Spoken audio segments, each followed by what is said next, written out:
Sun's out, guns out, understanding popular English idioms.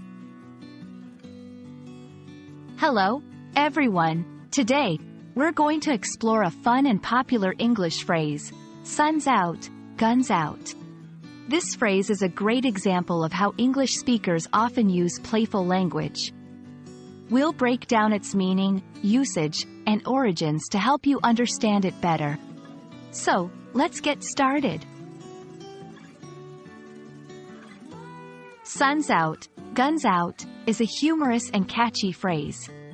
Sun's out refers to sunny, warm weather, typically inviting people to spend time outdoors. The word guns in this context is slang for muscles, particularly the biceps.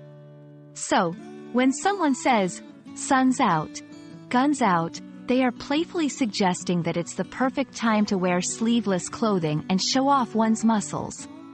It's often used in a light-hearted, joking manner. This phrase is most commonly used in casual conversations, especially during the summer months. It's a favorite in situations like beach outings, barbecues, or any outdoor activities under the sun.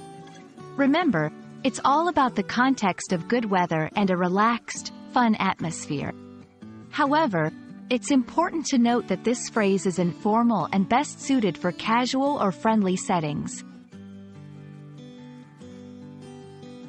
The exact origins of sun's out, guns out are unclear, but it's a phrase that gained popularity through media and popular culture. It's a great example of how new expressions can emerge and become part of everyday language. This phrase reflects the playful and inventive nature of English, where words can have multiple meanings and new phrases can catch on quickly.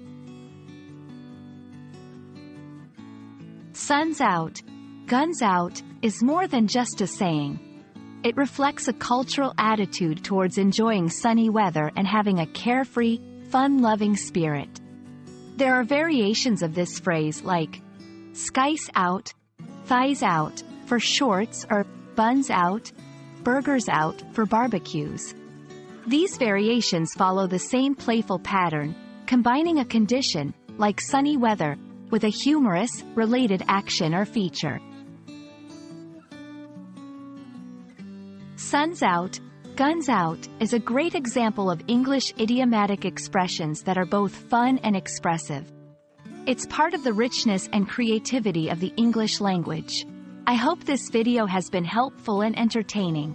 Remember, learning a language is not just about grammar and vocabulary, but also about understanding the culture and nuances of everyday expressions. Thanks for watching, and see you in the next video.